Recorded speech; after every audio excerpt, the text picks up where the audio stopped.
a wet, miserable evening today, so I thought I'd do another one of my gaming history videos. And today we're going to talk a little bit about the Xbox One. I first got this one secondhand. I think I got it on Facebook Market, and we took it. We took it, and we suddenly got a message saying there was still a disc inside the thing. So we had to take it back, plug it back in, eject the disc, and then take the Xbox One home. I imagine that's happened to many people before getting a second-hand console.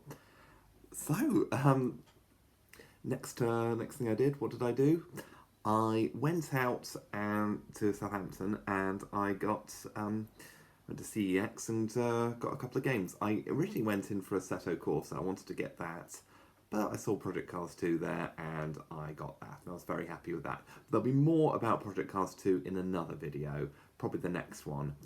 What I want to talk about today is the non-racing games that I played on the Xbox One, because the racing games are basically this whole category of their own. So, first game I played, well, being a Deus Ex fan, first thing I saw was Deus Ex Mankind Divided, got it straight away, and I'm going to say it, I think it's the best game of the series, in terms of gameplay anyway. The gameplay is absolutely outstanding in that game. The one and only problem with that game is the story is just doesn't feel big. It doesn't feel like much happened at the end. In fact, I'm gonna say it. Human Evolution and Invisible War had better stories than Mankind Divided. It is building to a conclusion. It's just the conclusion is just not. Just kind of feels like you finished the second third of the game. It doesn't feel like the game's over at all.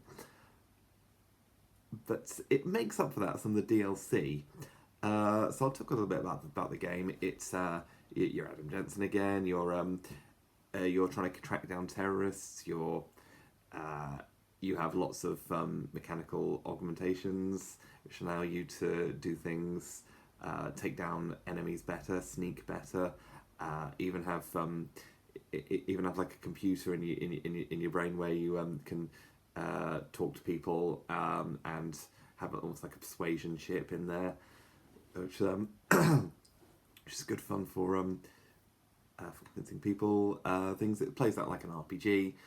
And the DLC, there's three of them. I think there's Desperate Measures, which is just a little bit of an extension to just a little bit of a thing that happens after the main story. Then you got System Rift, which sees a popular character from the previous game, Pritchard, ask some help, and you end up getting involved in not quite robbing, but breaching data in this World Bank thing, and it involves a bit of hacking, and that was an incredible DLC. And then I'm just going to come to the best DLC I've ever played, A Criminal Past. It is so good, it could be its own film. So it's set in a prison, and it's augmented prisoners being cheated by the system, sort of being sort of coaxed into committing crimes in prison that would warrant the death penalty, so the Augs could be sold on the black market. I believe that was the story to that game, and it's all about losing your identity undercover, and there's sort of a prison escape that's honestly should be its own film. It's that the prison. I mean, Escape from Alcatraz has just got nothing on this. I mean, you just tell me a prison escape film. This game does it better. I guarantee you. Incredible soundtrack, and just an incredibly interesting story, but a little bit funny at the same time. You actually end up doing business with a teddy bear. It's pretty crazy. That was Deus Ex Mankind Divided. I love that game. Now I'm going to come to another Xbox game that was a remaster of something that I played on the original Xbox. I forgot to talk about the Shenmue game. Those Shenmue games. I never played the first one. I did play the second one on the Xbox One, the original Xbox. So I got to play the first Shenmue game ever for the first time, and I enjoyed it quite a lot.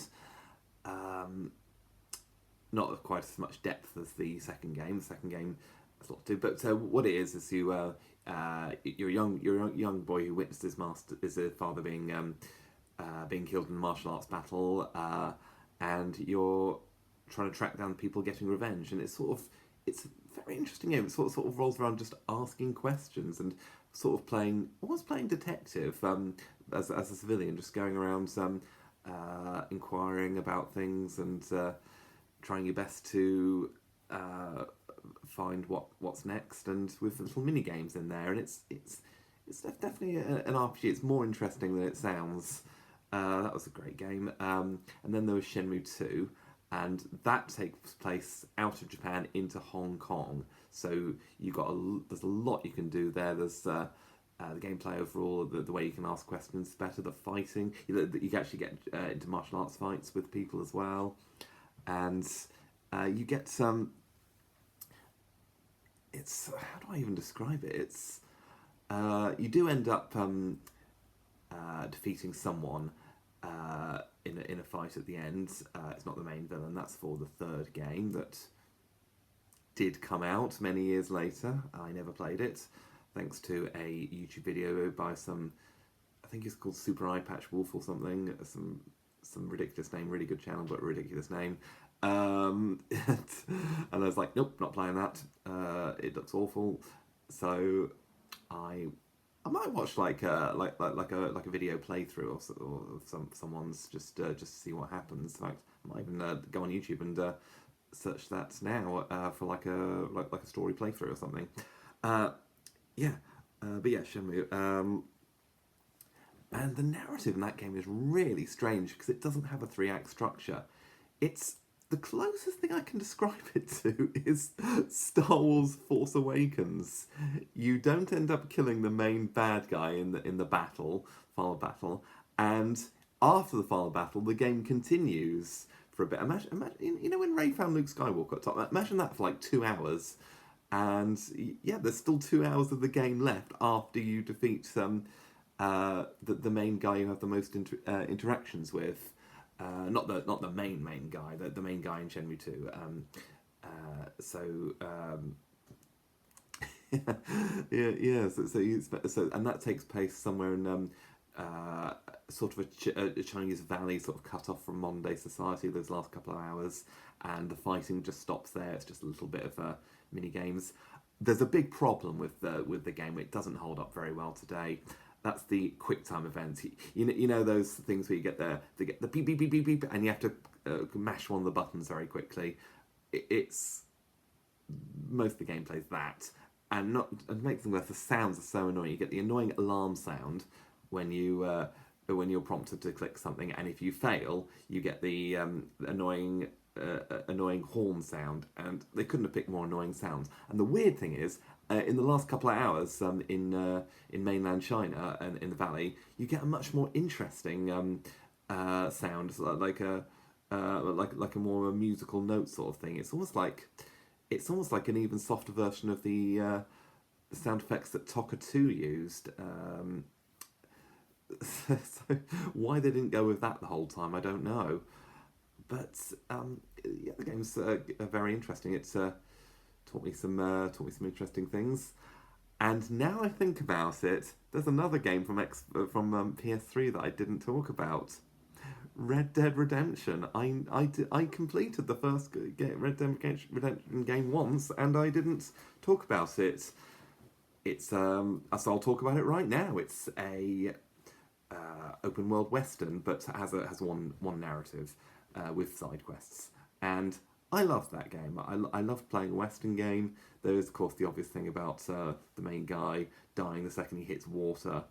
Can he not swim? Seriously, but it's the western setting's just incredible. The swamps, the deserts, the freezing cold forests. Just and yeah, you just play a western adventure in an open world western. Really, not much more to say. It's very good. I've not played the second game. I might have to. But what that and Shenmue had in common was the casino, almost the casino games you could play, the more traditional gambling games with cards and things. And that was one thing you could do in Shenmue. You could bet, you could gamble. You could play mini games where you gambled with cards and things, and that's one thing you do in Red Redemption. And I discovered one of the best games I've ever played in a game called Liar's Dice. And I don't know what it was, but I just had this ability to play Liar's Dice. Uh, I just There was one thing in this game I could always I just somehow knew what to do every single time. It's about having about 3 dice in a cup, and you have to gamble if they're lower or higher or something, or I really can't remember, but I just remember being good at it, and it'll probably take me a number of tries to get good at it again, given how little I remember. So that was Red Dead Redemption on the PS3. Back to the Xbox One. In fact, not, because the only other 2 non-racing games that I played on there in the first year of Xbox One were actually backwards compatible Xbox 360 games. I'll tell you one: Crackdown 2. That was great fun. That was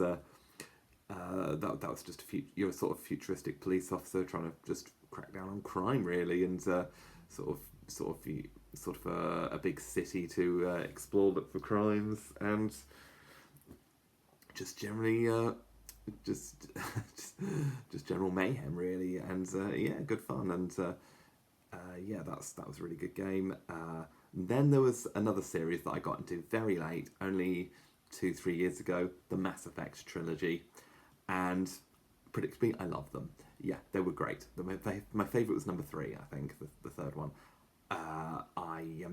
So you play as a team. It's a team of 3. You make a team of 3 to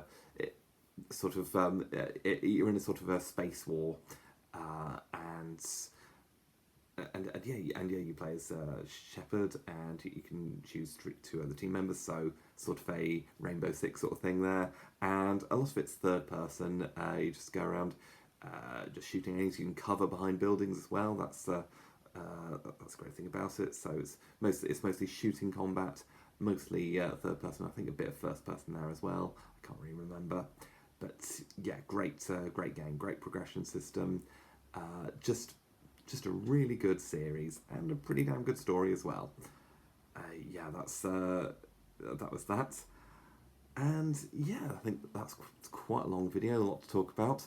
I've still got a little bit more to talk about in terms of the Xbox One. I'm going to make another video dedicated to the racing games. Then I'm going to make another video dedicated to more recent Xbox games, and then I'll make a video dedicated to Elder Scrolls, because that needs its own video. So there we go. I'll put this up as soon as I can. Thank you very much for watching, and I'll do another one soon. I'll probably do the racing games next. So yeah, there's also something else in there. Discord servers, organised league racing. I need to talk a bit about that as in the racing series, because that's a big step. So that'll do it for this video. I have not fallen off my chair since 3 videos ago. I might very soon. Thanks for watching. Bye bye.